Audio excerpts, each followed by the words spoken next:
All right, so you've probably seen those crazy headlines about a federal judge stopping Trump's plan to freeze federal spending. Yeah, it's been all over the news. Chaos, showdown, the works. Lots of drama.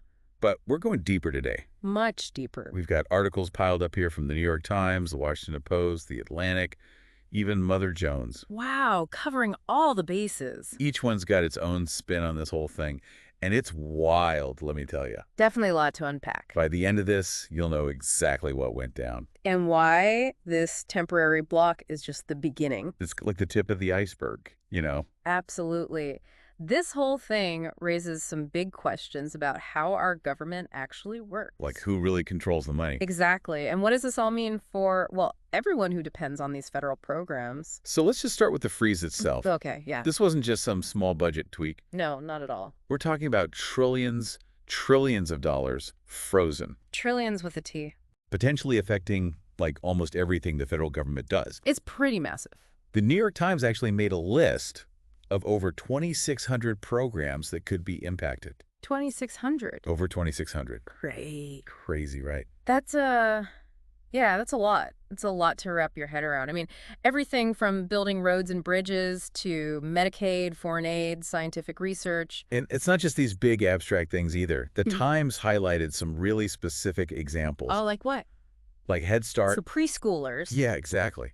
And the Special Olympics. Wow. Even, get this, meat inspection. Okay, now that's hitting close to home. You start talking about my burgers, now I'm paying attention. Right. It's like suddenly this whole spending freeze thing isn't just some idea in Washington anymore. It's real life. It is, and it makes you wonder, can the president even do this? That's a good question. I mean, the Constitution gives Congress this thing called the power of the purse. Okay. It's kind of like your parents giving you an allowance, right? Yeah, I get it. They decide how much you get and what you can spend it on. In our government, Congress is like the parent. So they're in charge of how the federal money gets used. Yep. And this freeze, it just throws that whole balance of power out the window. Now, the Atlantic, they really dove into the legal stuff here, Oh, yeah. trying to figure out if this whole thing is actually what's called an impoundment. An impoundment? What's that? It's basically when a president just refuses to spend the money that Congress already approved. Interesting. And get this, they even quote Trump's own budget director nominee. Like he's practically daring Congress to try and stop him. Bold move. Makes you wonder if this was all a calculated strategy. Like to push the limits, see how much power he really has. Maybe even setting the stage for a big Supreme Court battle. Ooh, that would be intense. Totally. Speaking of intense, let's talk about what actually happened after this freeze was announced. Yeah, the Washington Post called it a day of chaos.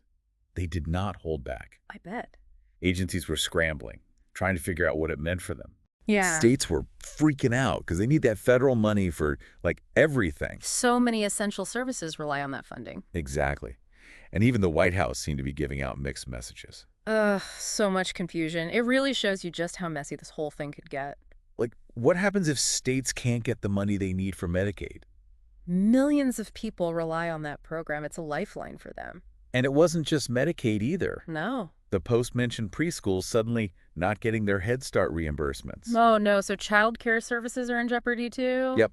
And housing providers were totally left hanging, not able to get the funds for rental assistance. It's like a domino effect. One thing leads to another, and it all just spiraled out of control. It was a total mess. Yeah. And the New York Times, they actually think this chaos wasn't an accident. What do you mean?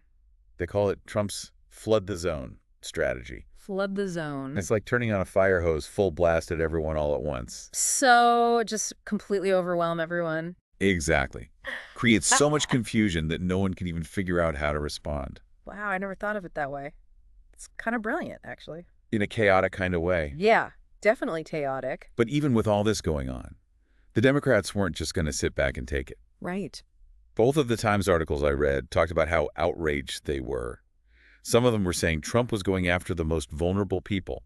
I mean, that's a pretty serious accusation. And they were slamming the freeze for causing so much disruption and putting essential services at risk. Okay, so they were angry, but what did they actually do about it? They didn't just complain, that's for sure. They went into action mode. What'd they do? Filed lawsuits, threatened to fight back with new laws, even tried to slow down the approval of Trump's picks for government positions. Wow, full-on counterattack. It almost makes you wonder if this was the thing that finally united them. Yeah. The Times even suggested this could be a sign of how they're going to handle the next 4 years. Like, they're going to be way more aggressive in fighting back against Trump. Exactly. But here's the even bigger question, the one that's kind of scary. What's that? Is this just the beginning? Is this freeze just the first step in a power grab by the president? Ooh, that's a chilling thought.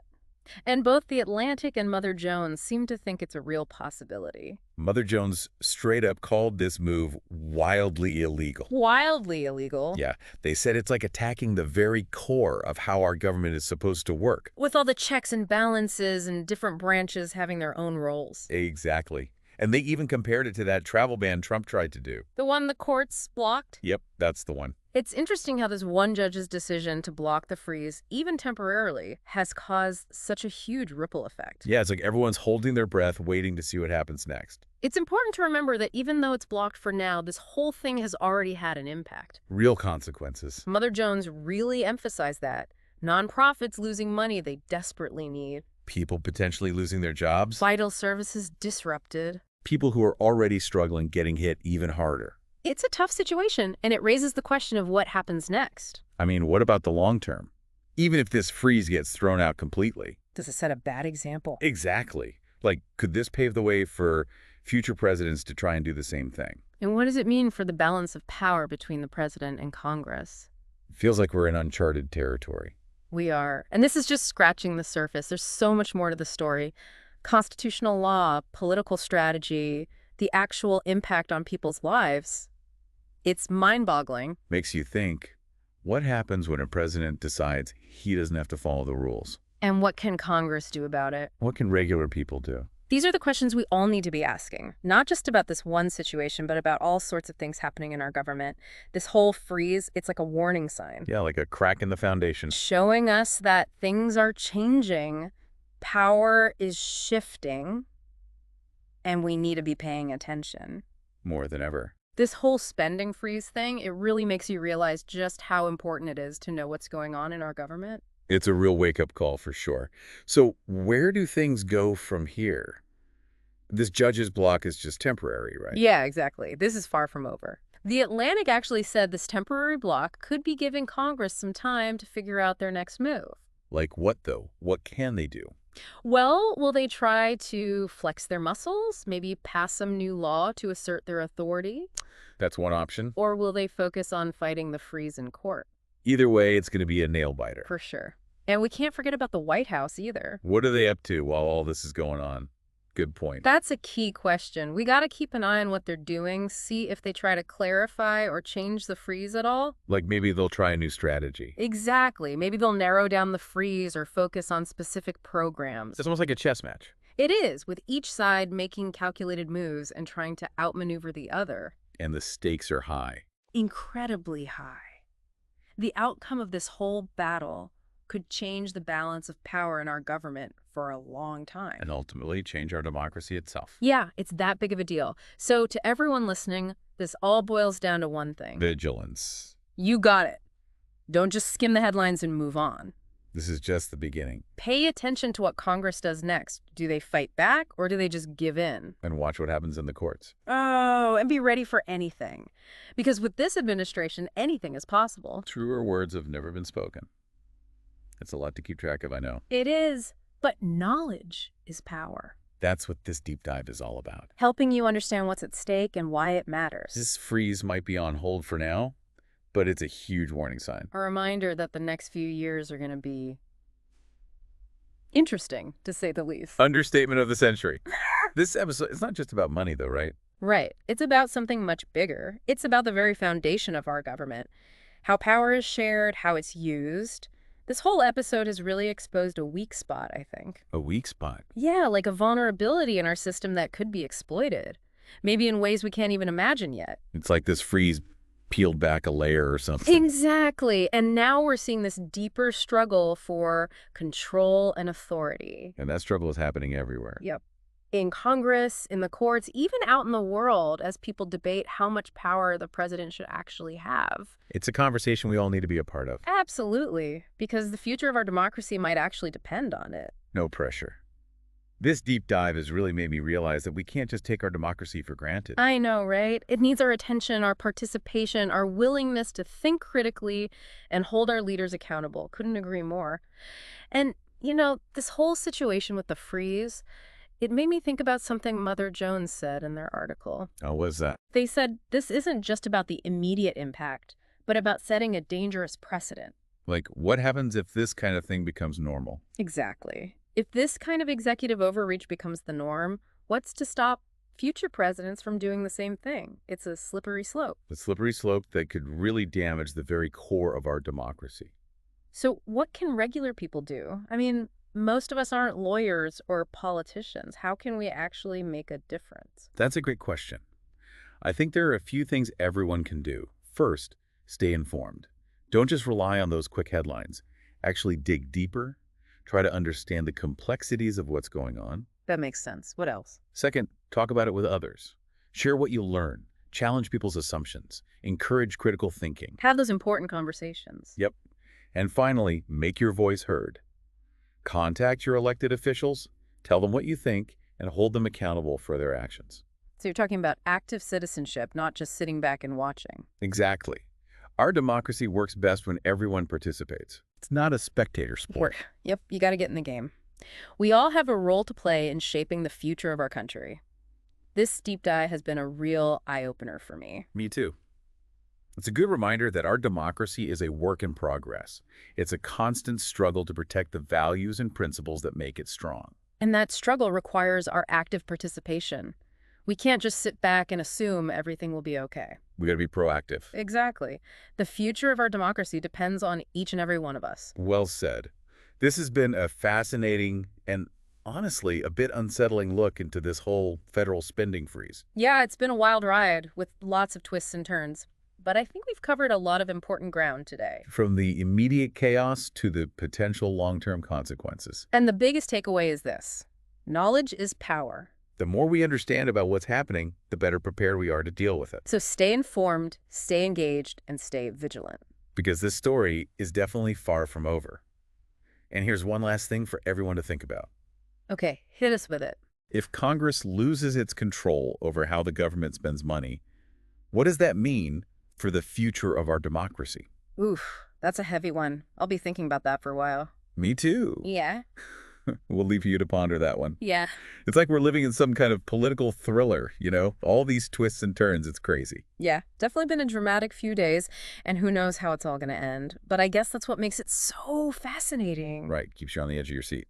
Though I gotta admit, it's a little unnerving too. Totally. Yeah. I mean, think about it. We've got this judge's temporary block, Congress getting ready to fight back, the White House maybe changing their strategy, and then there's the Supreme Court looming over everything. It's a lot. So what do you think is the most important part of all this? What really stands out to you? I think for me, it's this idea that we're seeing the norms of our government eroding and the president trying to grab more and more power. What if this freeze had actually gone through without anyone challenging it? What kind of message would that send? Exactly. It would set a dangerous precedent. Future presidents could just do the same thing, bypass Congress whenever they want, and basically do whatever they please. That's a scary thought. It's like imagine a president just deciding to ignore Congress and impose their own will on the entire country. Yikes. Yeah, that's why these legal battles are so important, even if they seem kind of technical and boring. They have huge implications for the future of our democracy. So it's not just about this one freeze, it's about the bigger picture. Exactly. And speaking of the bigger picture, we've talked a lot about the potential impact on vulnerable people. Yeah, the ones who rely on programs like Medicaid and Head Start.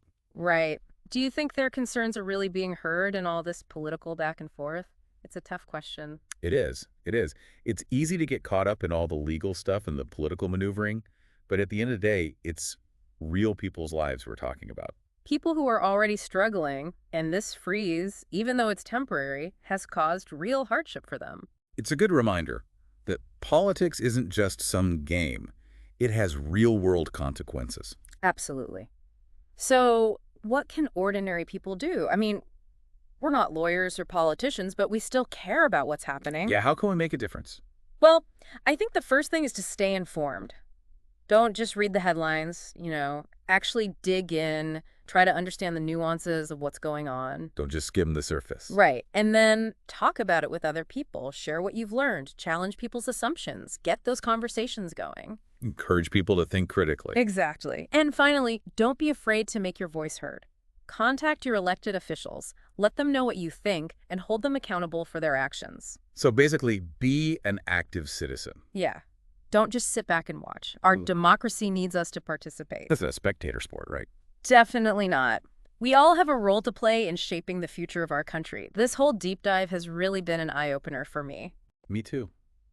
It's a good reminder that our democracy is precious, but is also fragile. We have to constantly be vigilant and protect it. And part of that is being willing to stand up and fight for what we believe in. We can't be complacent. Well, that's a powerful message to end on. This whole deep dive into the federal spending freeze, it's been a wild ride, full of surprises for sure. It has. But it's also been incredibly insightful, don't you think? Definitely. I think we've learned a lot about how our government works and also about the challenges our country is facing right now. And hopefully everyone listening has come away with a better understanding of all this and maybe a renewed sense of how important it is to be involved. To be an active citizen. Exactly. So to all our listeners out there, thanks for joining us on this deep dive. Keep those brains working, keep asking questions, and stay engaged because the future of our democracy depends on it.